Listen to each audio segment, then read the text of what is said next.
La semana pasada, el Grupo Estratégico por la Despenalización del Aborto Terapéutico presentó un informe sobre el abuso sexual en menores de 14 años en Nicaragua.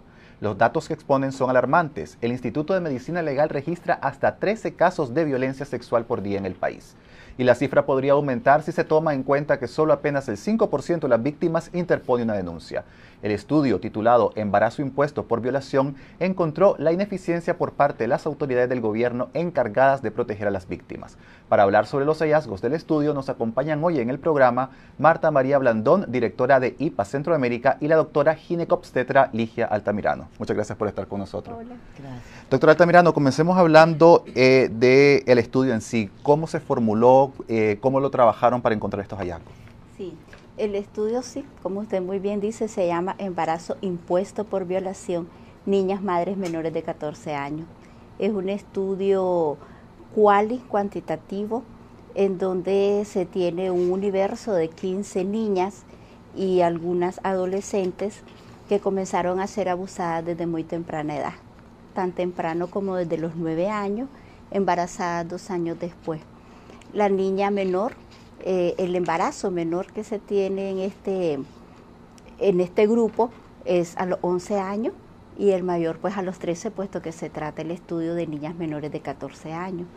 Como es un estudio cualitativo, entonces también se le hizo una entrevista pues directa a la víctima, a sus familiares, a sus redes sociales y también a las personas de las instituciones a las cuales ellas recurrieron.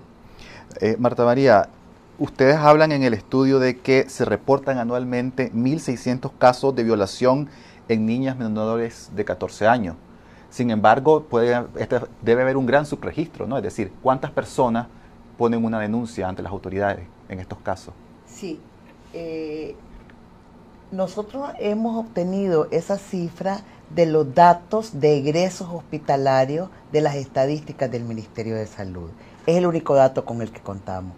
Sin embargo, sabemos que habrá niñas menores de 14 años que dan a luz fuera del sistema público de salud. Así que ahí ya tenemos un subregistro. Por otro lado, se supone que del total de mujeres o niñas víctimas de violencia sexual, solo hay un porcentaje que tiene la posibilidad de salir embarazada. En ese sentido, nosotros pensamos que, por un lado, es posible que sean más niñas las que están embarazadas, dando a luz antes de los 14 años.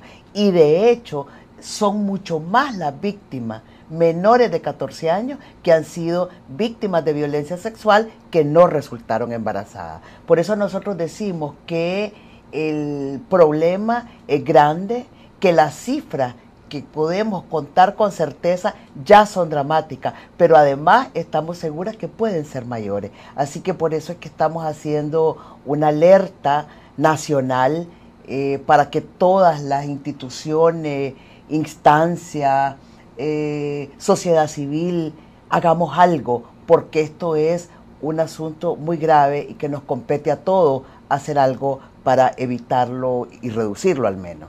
Son estadísticas oficiales espeluznantes, 1.600 casos al año de violaciones. ¿Ustedes no, qué encontraron 1.600 casos de violaciones? Menores? No, 1.640 Embarazo. niñas menores de 14 años que paren en las instituciones del Estado. El número de niñas violadas puede ser mucho mayor, ¿verdad? Pero claro, como va a haber niñas que precisamente por el momento del ciclo de vida en que están viviendo, pues no tienen la posibilidad de embarazarse, como niñas 2 años, 3 años, 4 años, o niñas incluso recién nacidas, como hemos visto algunos casos. Entonces, el 1.640 se refiere a niñas menores de 14 años que parieron en instituciones del Ministerio de Salud. Ahora, eso no quiere decir niñas embarazadas, puede ser mucho más, ¿verdad? Porque el embarazo pudo haber terminado en un aborto, en un ectópico, o no fue a una institución del MINSA. Entonces, el 1.640 está registrado como promedio en las estadísticas del Ministerio de Salud en los últimos 7 años. En las entrevistas que ustedes hicieron con los familiares, cuando analizaron el contexto de estos casos, ¿qué encontraron? ¿Cómo se puede explicar de que haya este tipo de estadísticas en Nicaragua, de que la situación sea tan brutal? Sí, definitivamente tenemos que volver la mirada a la familia. O sea, nosotros ya no podemos seguir negando ni buscando otras causas, ¿verdad? Esto está sucediendo a lo interno de la familia. La mayoría de estas niñas están siendo violadas por sus familiares más cercanos, sus padres biológicos, sus padrastros, cuñados, tíos, primos, parientes, vecinos, autoridades religiosas, autoridades educativas. Entonces, definitivamente, la primera mirada es hacia la familia. La familia debe de recobrar su rol protector para niñas y adolescentes, ¿verdad? Hay que establecer una nueva cultura, una nueva forma de ver, de criar, de asegurar y de que los otros también miren y respeten a las niñas, pues, ¿verdad? El lugar que como rol genérico se les asigna debe de cambiar drásticamente. Y esto también debe afectar a niños, es decir, debe ser una realidad similar a la que viven también niños. De acuerdo a los peritajes que hace el Instituto de Medicina Legal, más del 85% de las víctimas de todas las edades son mujeres de todas las edades. Así que, si bien es cierto, también hay niños víctimas de abuso sexual, por esas razones que decía la doctora Altamirano, de la educación discriminatoria de género en contra de las mujeres de tempranas edades, hace que las mujeres desde chiquitas sean vistas como de segunda categoría, propiedad de los hombres de cualquier edad y que por tanto pueden hacer uso y abuso de ellas. Entonces siempre las estadísticas reflejan que son las mujeres mayoritariamente víctimas de todo tipo de violencia, incluyendo la violencia sexual. Hay un gobierno, que es el gobierno del presidente Daniel Ortega, que tiene un marcado discurso social, pro pobre, que la primera dama sale siempre cuando se habla de emergencias para demostrar que están trabajando para proteger a la población. ¿Ustedes creen que el trabajo en la protección de los niños que ha hecho el gobierno es suficiente? ¿O que no. sí, o se ha hecho algo? No. Yo creo que en este país tenemos buenas leyes, tenemos un marco legal bastante aceptable, tenemos buenos programas, pero yo creo que hace falta mucho más recursos económicos y recursos humanos capacitados para atender esta problemática acorde a la magnitud del problema. Yo creo que aquí se declara emergencia del Zika, del chikungunya, por los temblores, por la lluvia, por la sequía. Sin embargo, creo que todavía este grave problema social que afecta fundamentalmente a las familias que viven en condiciones de mayor vulnerabilidad todavía no ha tenido la atención de todas las instancias del gobierno. En este estudio entrevistamos a 15 funcionarios y funcionarias de lo que era antes la comisaría, porque este estudio se hizo todavía cuando existía comisaría como tal. Se entrevistó a personal del Instituto de Medicina Legal, se entrevistó a personal del Ministerio de Salud, y nos encontramos con que hay grandes desafíos en estas instituciones. Todavía el personal de salud no está capacitado, el personal de la policía todavía no tiene conciencia de cuál debe ser el rol que tienen que jugar para no revictimizar. El Ministerio Público no cumple totalmente con el deber que le toca. El Ministerio de la Familia fue el gran ausente. Definitivamente debería de ser la institución responsable de coordinar todas las acciones para poder dar una atención integral y para poder promover algunas acciones de prevención y de resarcimiento del daño que en este país son prácticamente inexistentes. Marta María utiliza una palabra interesante que es revictimizar. Ahora que estamos en campaña electoral, yo recuerdo la campaña electoral del 2011, cuando faltaban unos pocos días para la elección de ese año, y se dio un caso de violación de una niña en la región de Hualpa-Sixá, en el Caribe de Nicaragua, una niña de entre 9 y 10 años. La primera dama, Rosario Murillo, la utilizó como símbolo de campaña, mencionaba en sus alocuciones diarias que gracias a Dios y a la Virgen, a un gran milagro, esta niña había quedado embarazada y por lo tanto el gobierno le iba a cuidar para que diera luz. ¿Cuál es el protocolo que las autoridades deben seguir para no revictimizar a las víctimas y para garantizar los cuidados sanitarios básicos a estas niñas que han sufrido abuso? Sí, el Ministerio de Salud, como Marta María muy bien dijo, ¿verdad?, tiene excelentes normativas. el marco regulatorio para la atención de la violencia intrafamiliar y sexual es excelente.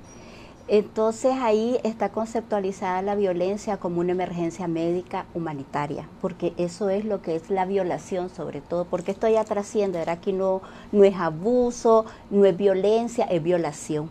Entonces la violación está conceptualizada como una emergencia médica humanitaria y tiene todo un protocolo excelente, como le digo, en la normativa 031 del Ministerio de Salud. No es por falta de normativa, ¿verdad? Claro que el impacto, porque este es un problema tan dramático que no solamente impacta a la niña o adolescente en su cuerpo, en su mente, en su espíritu, es una familia que está también impactada por este grave problema e inclusive los funcionarios de las instituciones que las reciben no deja de ser un impacto para ellos también. En esta investigación pudimos leer algunos dictámenes de psicología forense excelentes que te reflejan todo el drama que está sucediendo a la niña y a su familia. Entonces el desafío es, ¿verdad?, que esas normativas, que son muy buenas, que son excelentes, puedan realmente implementarse, ejecutarse, seguirse paso a paso como la normativa lo especifica. Es un gran desafío, no es solamente un desafío en el campo humano, o sea, yo te voy a hablar como ginecóloga, ¿verdad? Una de las cosas que la investigación decía, el personal de salud lo convierte en un reto clínico, pero es que realmente ese es el papel, o sea, un embarazo en la niñez y en la adolescencia es una emergencia, es una posibilidad real de muerte.